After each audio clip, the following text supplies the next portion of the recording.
Islam ke Nusantara ada 4 jalurnya, Arab dan Gujarat India, pedagang yang membawa, ada juga dari Cina,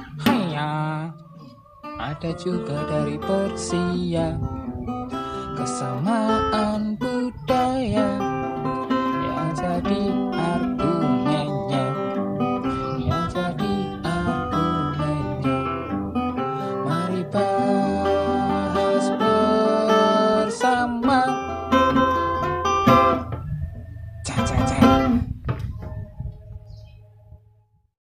Oke, assalamualaikum warahmatullahi wabarakatuh.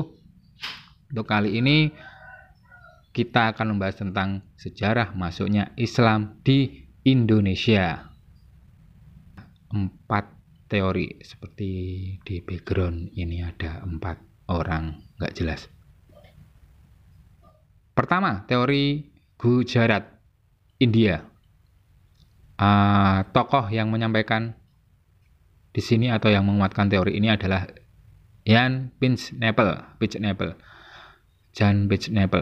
tulisannya Jan Pinch-Napel, seorang orientalis Universitas Leiden di Belanda.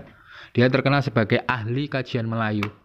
Ia menyatakan bahwa orang-orang Arab bermazhab Syafi'i bermigrasi dan menetap di pesisir India, yaitu di Gujarat dan Malabar.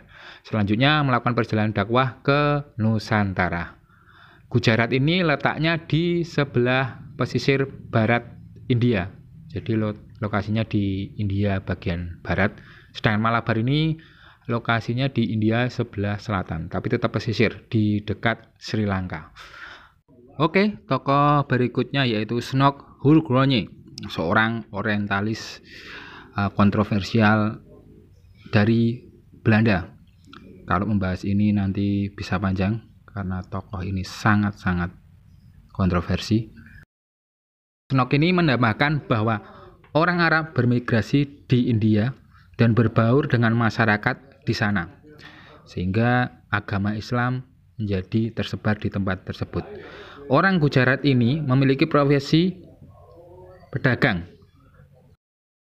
yang selanjutnya melakukan perdagangan ke arah timur, yaitu ke Nusantara. Jadi Snok ini menguatkan teori Jan Pinch-Napel tadi dengan menambahkan bahwa tokoh pentingnya adalah para pedagang yang menjadi perantara untuk dakwah ke Indonesia.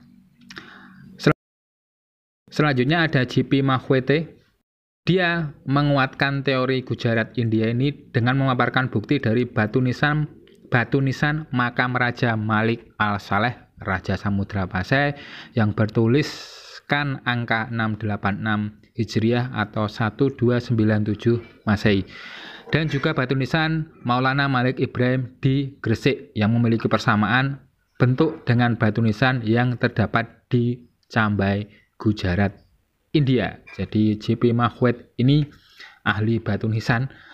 Dia memaparkan bahwa ini loh ada kesamaan antara batu nisan di Gujarat dan batu nisan di makam Malik Al-Saleh dan Maulana Malik Ibrahim. Kedua yaitu teori Arab. Teori Arab ini berbeda dengan Gujarat, yang kalau Gujarat itu memaparkan bahwa Islam itu dari Arab, terus singgah dulu ke Gujarat, setelah itu baru ke Nusantara. Jadi ada persinggahan dan ada bantuan atau kontribusi dari Gujarat. Kalau teori Arab ini adalah memaparkan bahwa orang Arab langsung ke Nusantara. Teori ini yang terkenal menguatkan adalah Haji Abdul Malik Karim Amrullah, atau yang sering kita kenal dengan sebutan Hamka. Ia berpendapat bahwa Islam itu datang ke Indonesia pada abad pertama Hijriah. 1 Hijriah itu sama dengan 7 kalau enggak 8 Masehi. Langsung dari Arab melalui jalur dagang sutra laut. Jalur dagang sutra itu ada 2 ya. Di darat, sutra darat itu melalui Cina ke barat melalui perjalanan darat. Kalau Sutra Laut itu Cina ke bawah ke selatan, nanti melewati Selat Malaka yang menjadi pusat perdagangan internasional pada waktu itu, dan mungkin juga sampai sekarang, terus dilewati pesisir dari Sumatera sampai ke barat ke arah Asia Barat. Haji Abdul Malik Karim Amrullah ini menguatkan dari jalur Sutra Laut itu karena sudah ada hubungan dagang antara Cina yang pada waktu itu dikuasai oleh dinasti Tang, terus dari Asia Barat yang pada waktu itu dikuasai oleh dinasti Umayyah. Selain itu, Hamka juga menambahkan dari naskah Tiongkok karya pendeta Buddha I Ching yang melakukan perjalanan dari Kanton ke India dan singgah di Boga. Boga itu kalau sekarang dikenal dengan Palembang.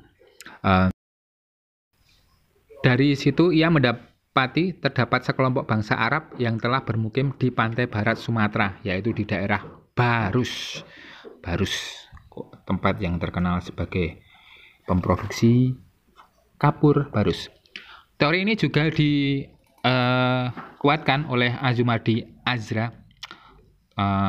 dosen dari UIN Jakarta kalau nggak salah, ini UIN Syarif Hidayatullah. Dia ahli dalam kajian Melayu, sejarah Melayu, buku yang cukup terkenal dan jadi referensi utama kalau anak-anak SKI adalah Jaringan Ulama. Oke, Azumardi Azra ini berpendapat bahwa tradisi bersila bangsa Indonesia itu memiliki kesamaan dengan bangsa Arab yang egaliter. Ya sih, di film itu orang Arab sering bersila. Selain itu, dari makam Fatimah binti Maimun di Leran, ini yang berangka 7 Rajab 475 Hijriah atau 2 Desember 182 Masehi.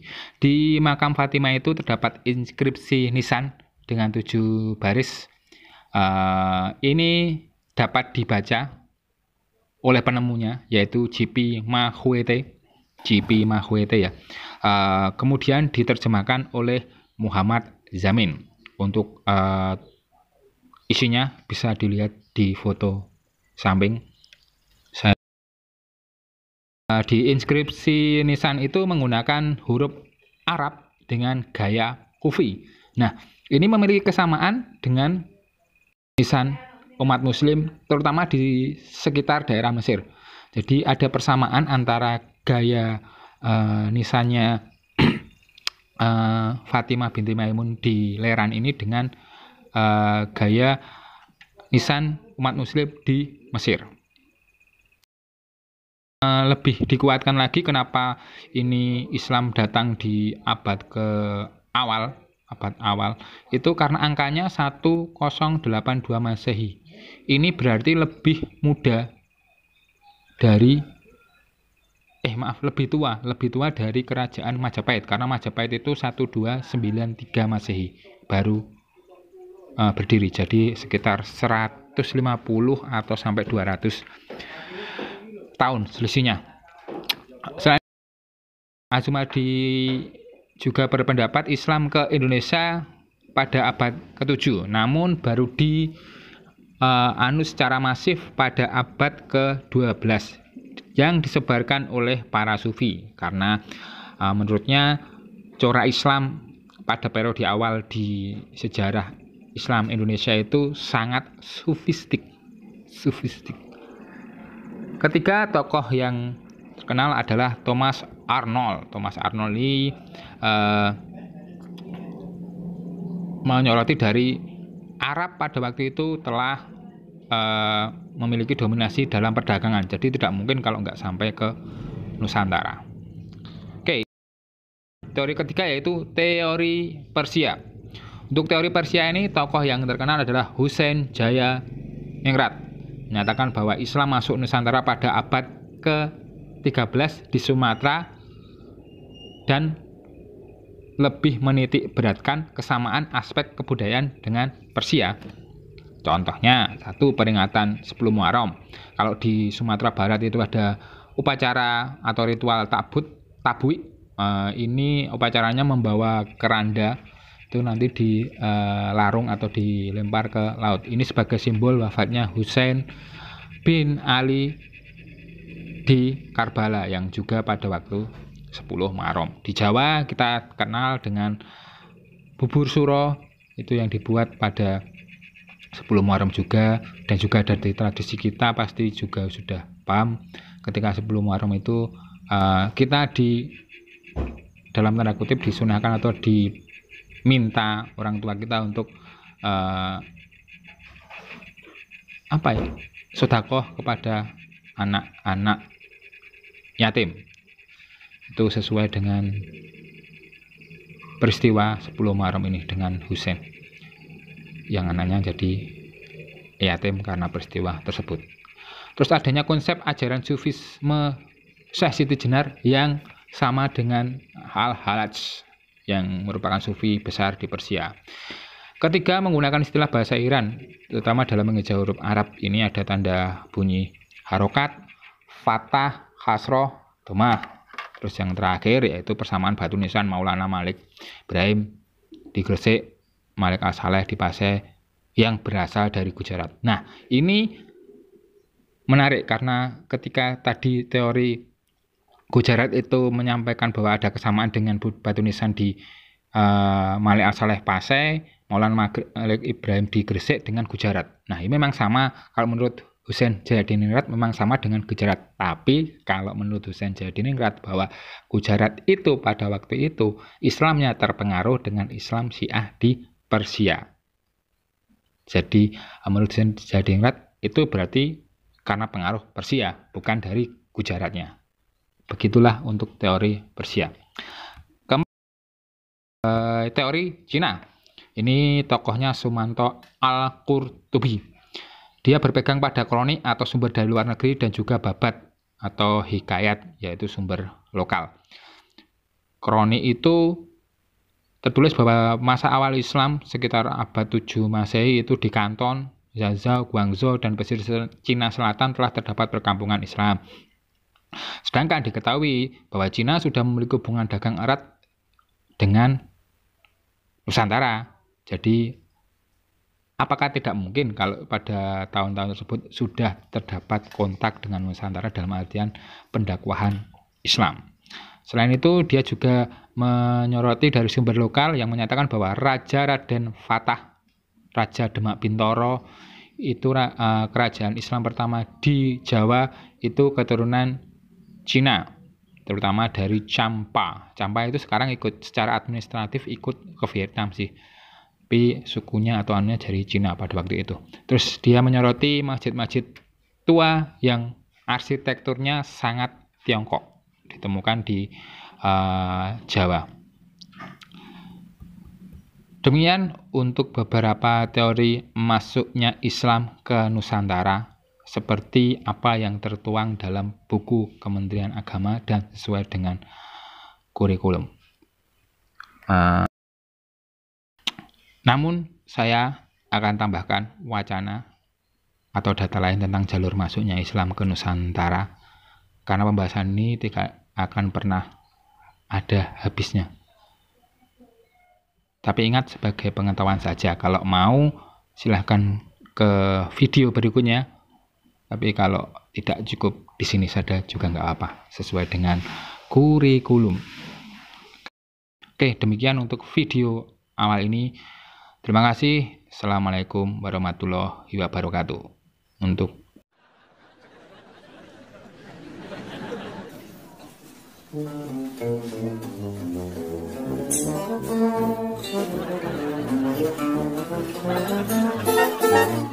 you.